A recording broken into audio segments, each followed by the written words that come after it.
issue dito sa Luzon, ayaw nila. Diyan man sa Visayas, ayaw pa rin. Pangalawa na yan sa Visayas sa may issue di ba? Nanggaling tayo ng Cebu. Then yan. Lantaran na, no? Ang pagpipigil. Balita ko, meron pang schedule sa Bohol. Sana naman, hindi mangyari ito dyan sa Bohol. Dahil alam naman natin, ang Visayas, talagang, napakarami na mga taga-Visayas na talagang nagmamahal kay PRRD. May unverified reports din, partner, na meron din sa lugar ni Speaker Romualdez, sa may Leyte side. May unverified information na meron din daw nakaschedule na may isug rally doon. Yun ang abangan natin kung matutuloy yan. Dito nga, nagkakaroon ng problema. Doon pa kaya? Ayan na. Nakababa na ng sasakyan. Si former President Duterte, nakapula po na polo shirt. Tingnan mo yung babae idol sa likod niya. Yung mga tao. Grabe, Iba pa rin? Oo. Iba pa rin ang dating. Nako! Nakakakilabot pa rin. Pero dapat bantayan yan, ng maigi. Kasi balita natin yung mga pulis na nandiyan dyan, hindi yata ganun karami. Kasi siyempre, hindi natin masasabi kung pilit nilang sinusupil itong pagpapahayag dyan sa probinsya na yan. Baka may mangyari hindi. Dahan-dahan po umaakyat ng truck. Si former President Duterte, mukhang yan na yung stage natin, partner. Mga partner sa may isug rally dyan sa Dumaguete. Bumalik yung 2016 no? Oo. Ganyan yun Noong mga panahon na walang naniniwala na isang mayor ng Davao ang magiging presidente ng Pilipinas. Naikwento mo yung inyong experience noon ba? Ganyan. Talagang hindi na makakit si PRRD noon. Duterte! Duterte! Duterte! Maayong gabi kaninyong tanan,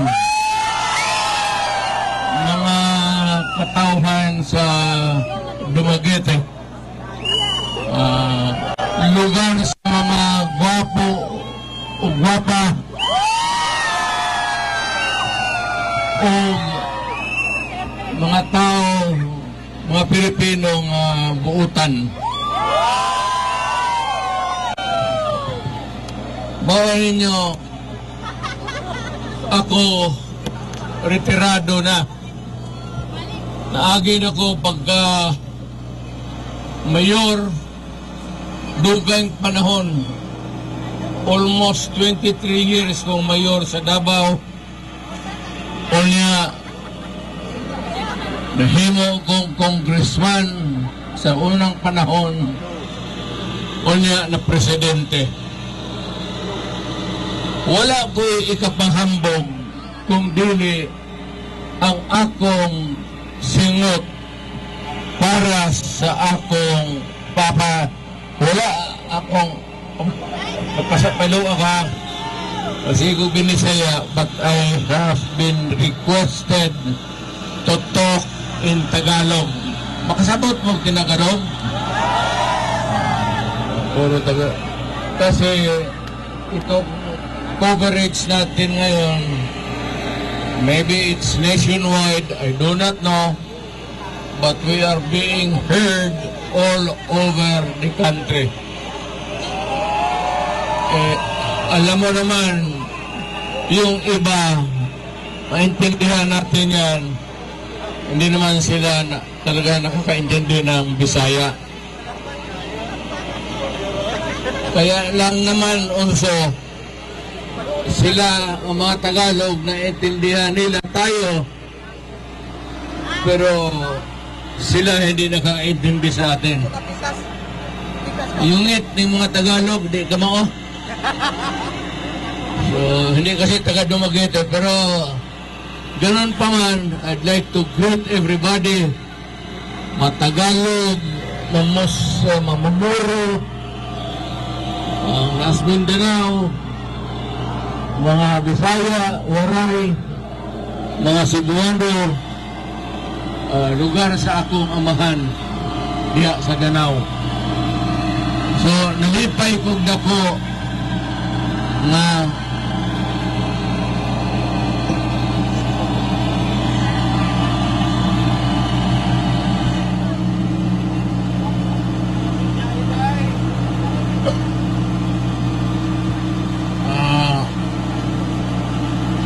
preskon lang pala ito. Asa ba na ispignuhan na? At to the aita sa Quezon Park. So, mga tuta dito, layo na nga rin.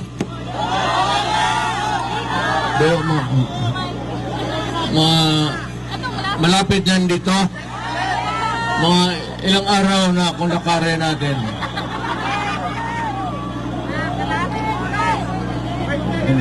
Akala ito, akala ko nga ito na eh. So, nagulat ako pagdating ko. Sabi ko, kalaki naman pala talaga ang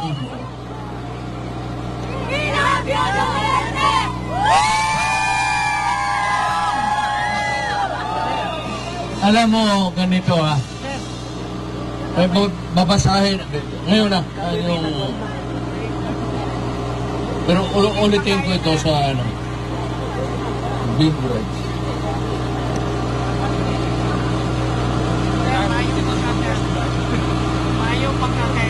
Ito yung konstitusyon natin.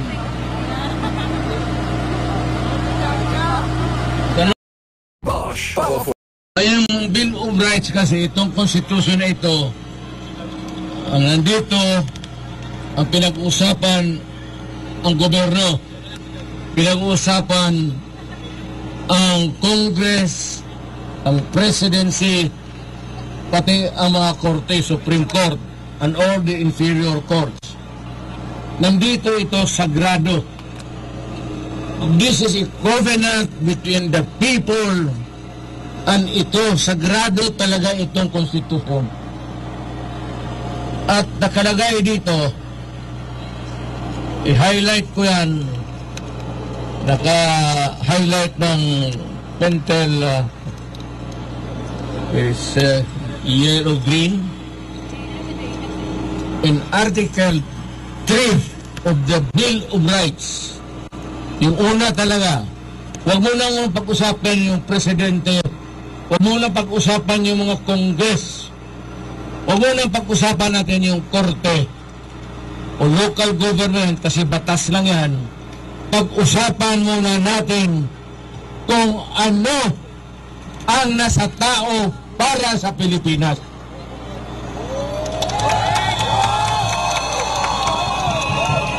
Makinig kayong mabuti para maintindihan ninyo. Ang Bill of Rights parang wall yan. Parang pader. Nakalagay dito muna ano ang pangtaong karapatan. Parang divider na hindi may masok ang presidency, hindi pwedeng abusuhin ng Congress at susunod talaga ang Korte Suprema at lahat ng mga korte sa ating bayan. In Article 3, Section 4, basahin ko, ayan ulit,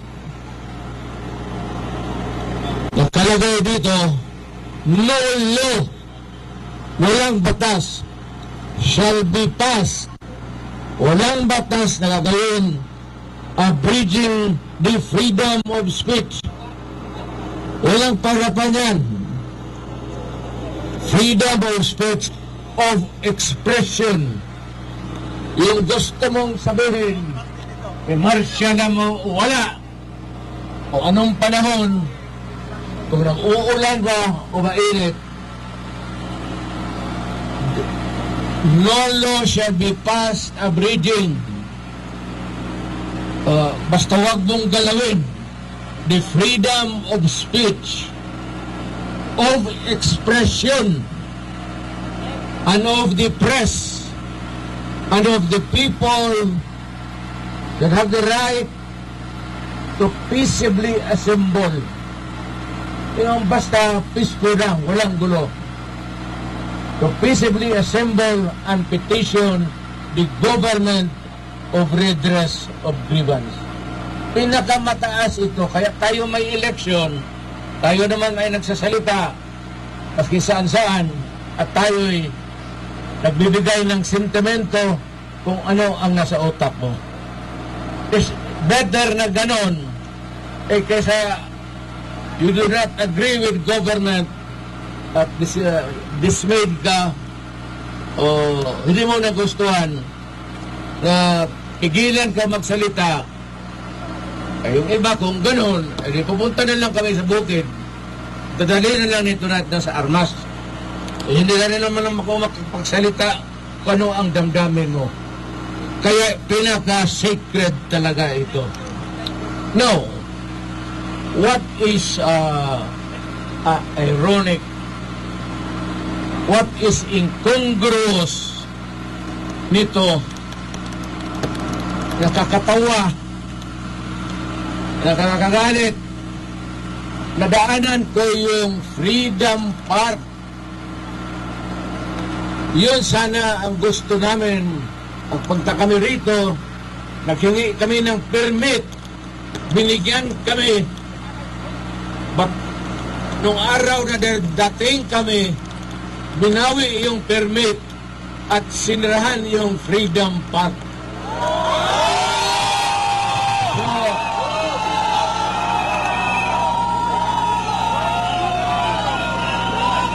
Kung ganun lang naman ang gusto nila na yung Freedom Park para lang sa kanila at yung hindi na sumusunod sa kanila o ayaw sa mga ideas nila, hindi pwede dyan. So, bakit ninyo pinangalanan ng Freedom Park yan? Alam mo,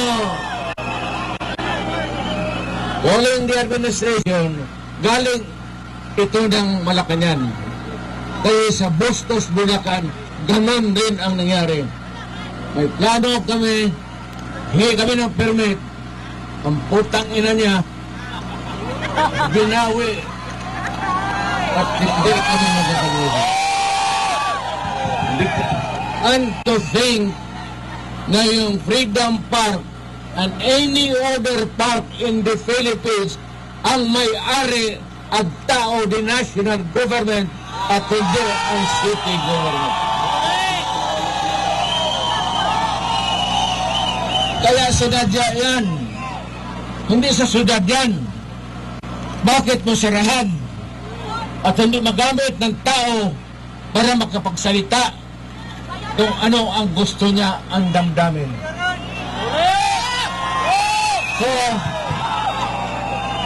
magamit ko yung bastos na salita, what is the fucking reason na sinirya mo ang park?